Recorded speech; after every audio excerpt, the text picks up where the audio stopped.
Katie, why don't you get us started off? And I'm going to show the cover of the first book we're going to talk about. Yes, and if you are listening over on our podcast, I definitely recommend checking out either our show notes or definitely looking at our YouTube video because this cover is stunning. It's a stunner. So this book is called The Book of Rain. This is by Thomas Wharton and it comes out March 23rd. And this one didn't actually have a description on Amazon, I noticed, so I'll try to summarize this for you. It takes place in this mining town called River Meadow, and it produces ghost ore. That's creepy. Right? And can you touch it if it's ghost ore? That was my first question. Is it green and glowing?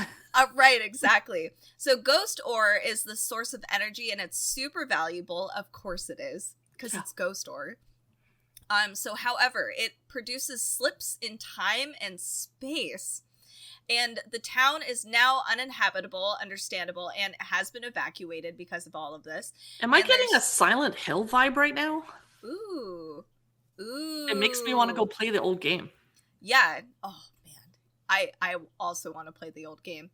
So there's warning signs, and it says stay out of the, quote, the park, as it is now known, instead of River Meadow. Alex is one of our protagonists, and his sister, Emery, sneaks into the town to save the trapped animals that are there. And Alex now has to find her because, again, Silent Hill vibes. I didn't even think of that until you put that together. In a far distant future, there's a flock of birds that sets off to save their ancient enemy, which is humanity. It's interesting, this little combination here. I like that the birds almost feel like a non sequitur, but I'm excited. This one sounds very intriguing and very unique. It's called The Book of Rain, and it's by Thomas Wharton.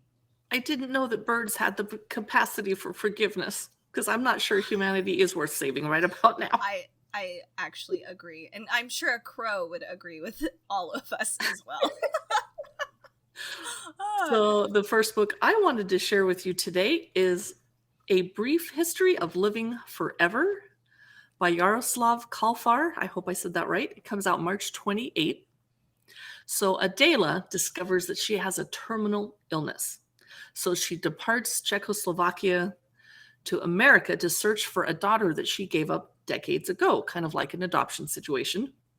But the America of 2030, which is not that far off from 2023, right, is now a closed-off society ruled by an authoritarian government, kind of like North Korea, I guess. Oh, God. So her daughter, Teresa, happens to be the star researcher for Vita. What's Vita?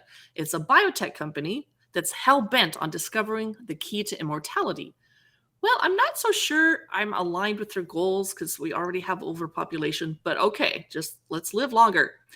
The company is doing terrible things in the wastelands of the former Florida, which apparently 7 years from now will be a wasteland. That's reassuring. That escalated quickly. Yep.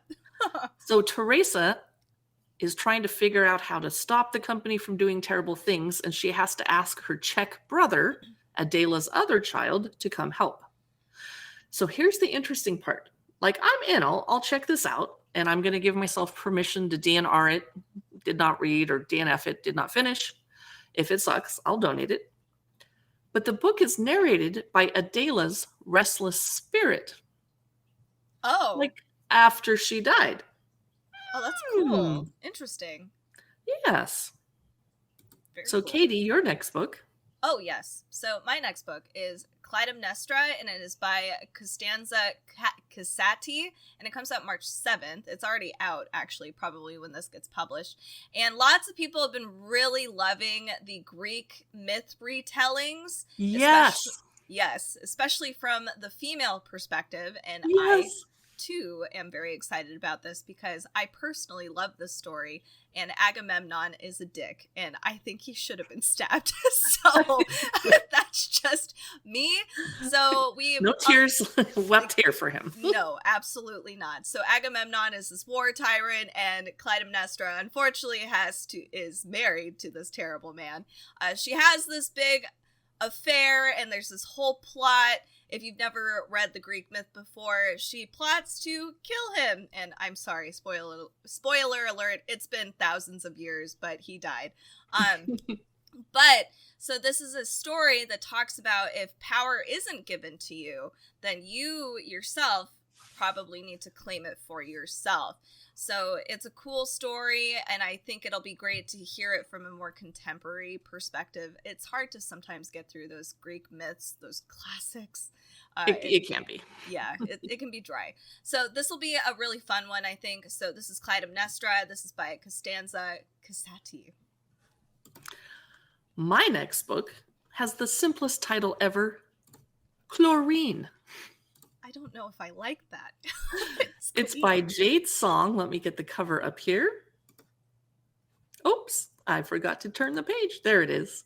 It has a sea creature with a mermaid fin on the cover of a bunch of red waves.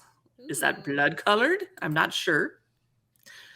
So Ren Yu is a swimmer, and they spend all day at the pool, and her teammates are her only friends, and her coach is like a second father to her. She needs a scholarship so that she can have parental approval. They're only going to be proud of her if she's kicking butt in the pool and getting a scholarship. But she dreams of becoming a siren that lures men to their deaths in the ocean, or a mermaid who can swim away free and powerful. And she really wants to achieve this goal, no matter how much blood she has to spill. Oh boy. That's all I know about Chlorine by Jade Song. It comes out March 28. Hey, that's perfect, because you could read it for Mermay. That would be a fun one to read for summertime. Oh, you're hilarious. Hey, it's true. So my next book is called The Curator, and this is by Owen King. A lot of people are this is a widely anticipated novel, and I'm looking forward to it too. It comes out March 7th, and there's a lot of cool stuff in here, and I'm sorry, I just want to pull up a small blurb from the publisher. It talks about that this is a Dickinson-like fantasy of illusion and charm where cats are revered as religious figures. Is this why your cat ran into the studio before we started recording? I'm looking at him, making sure he doesn't know I'm talking about him. Also, thieves are noble. That's another one thing that's cool in this book. And then scholars are revolutionaries, which that seems fairly on track. And then conjurers are the most wonderful criminals that you can imagine. So there's a lot of cool things in this book. I'll try to break it down for you. We have this unmappable city, which is very cool. This is called, quote, the Fairest. We have our main character, Dora, who is a former servant who embarks on a quest to find her brother. I'm noticing a theme here this month, too. There's a lot of one sibling trying to find another sibling in a lot of these novels this month for some reason. So her brother, worked at a museum of psychical research, which is cool. She discovers a museum that was burned down, but neighboring museums were untouched, so kind of weird circumstances. Dora's lover is Robert, and he is in charge of the city and gives that would be convenient. Exactly. Like, you wouldn't get a speeding ticket. Like, oh no, my boyfriend will take care of this. Right, exactly. And I'm sure that happens. I'm sure she's done that. She is also given this thing called the, quote, Museum of the Worker. It sounds really mysterious and kind of creepy, but not blatantly so.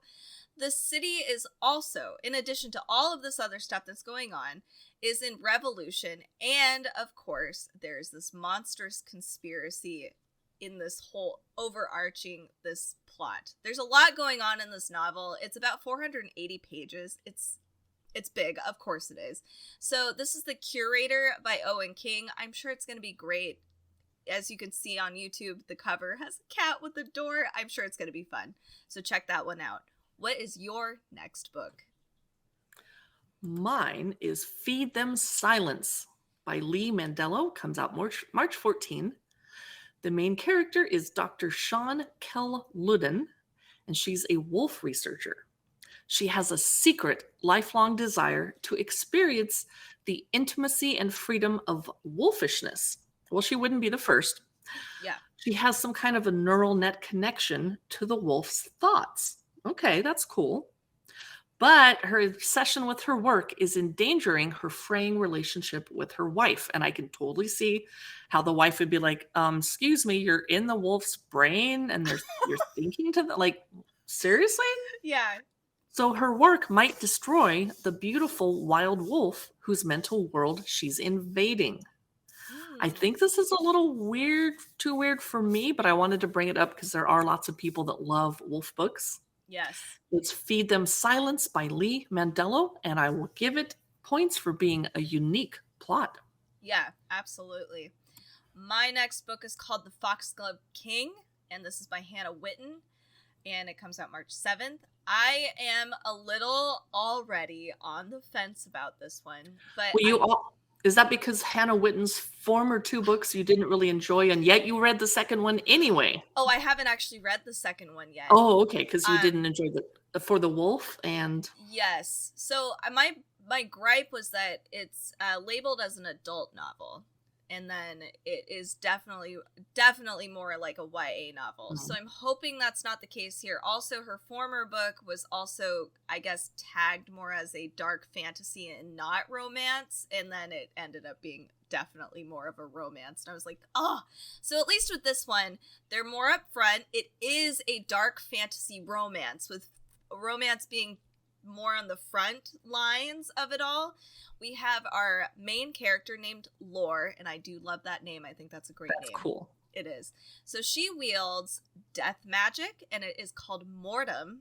I'm already really digging all of this, so I'm torn a little bit. So her magic is directly tied with the kingdom, which is called Delaire or Delary, something like that.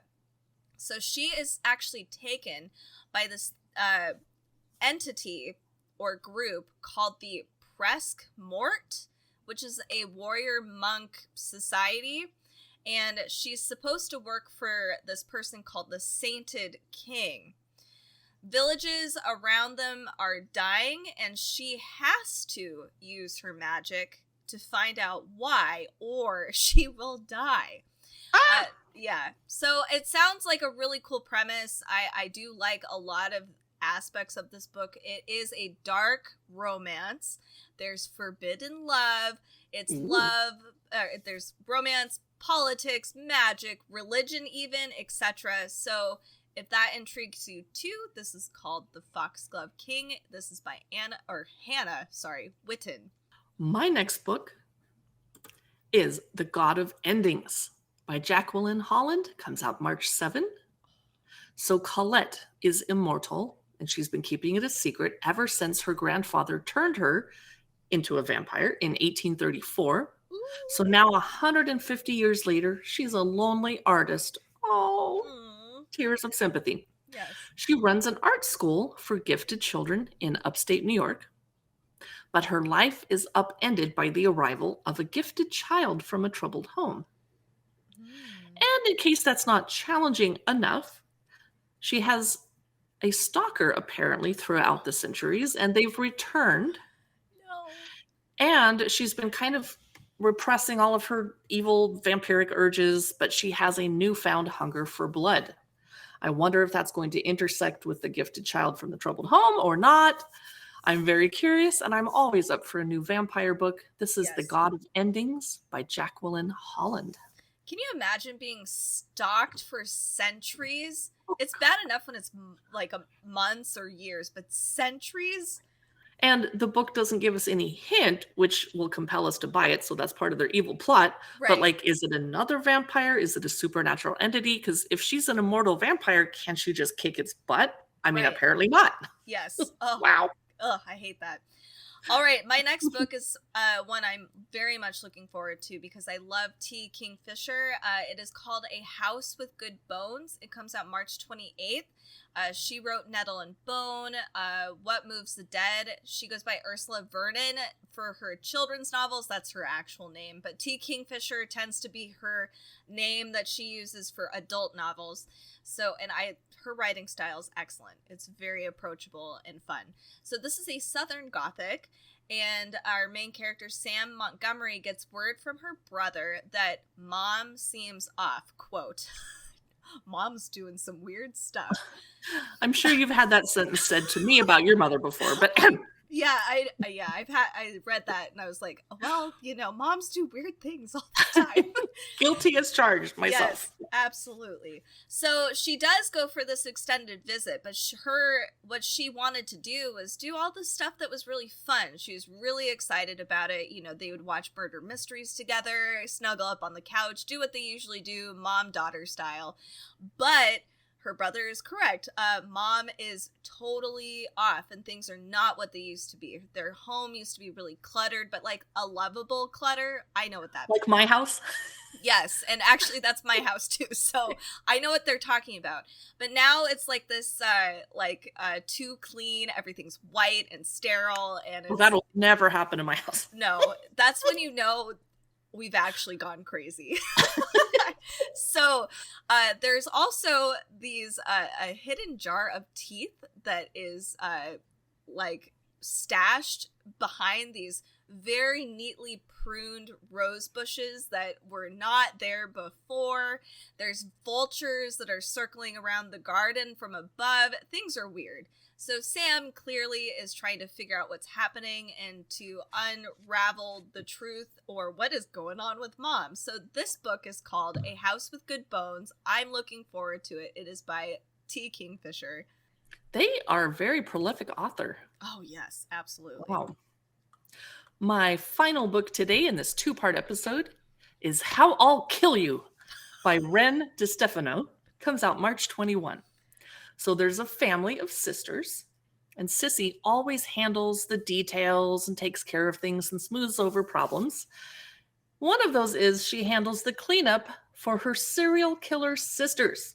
Oh my goodness. I love it. So as you can imagine, a family of serial killers has to stay on the move. Yes. So they arrive in hot, sweaty Arizona. And it's Sissy's turn, apparently. And the sisters are really not going to be happy with her if she doesn't play this little game.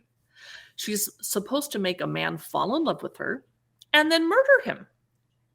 So she dutifully goes and meets a young widower named Edison, but they start dating and falling in love. And apparently the serial killers are very patient because it takes a while to fall in love. So her sisters are reminding her, hey, you're not going to be picking out bridal china patterns. You're going to be picking out a burial site. She falls more in love and begins to feel protective of Edison, but her sisters are growing restless. That's all I know about How I'll Kill You, which is by Ren DiStefano. Comes out March 21. It sounds fun. I'm in. I think I might be in too. So as you can see, this is only part 1 of our March 2023 reads that are coming out. Stay tuned for part 2. There's a ton of other cool books that are going to be coming out, adult fiction, but also you can stay tuned every Wednesday, Friday, and find out more books like for kids, nonfiction, etc. YA. Yes, YA too. Thank you guys so much for tuning in today. Make sure to join us on our socials. If you are on YouTube, you can find that in the description down below. And for our podcast, check out our show notes. You'll find all of our books. If there's something that interests you, you'll find those over there. Thank you again for tuning in today, and we will see you next time.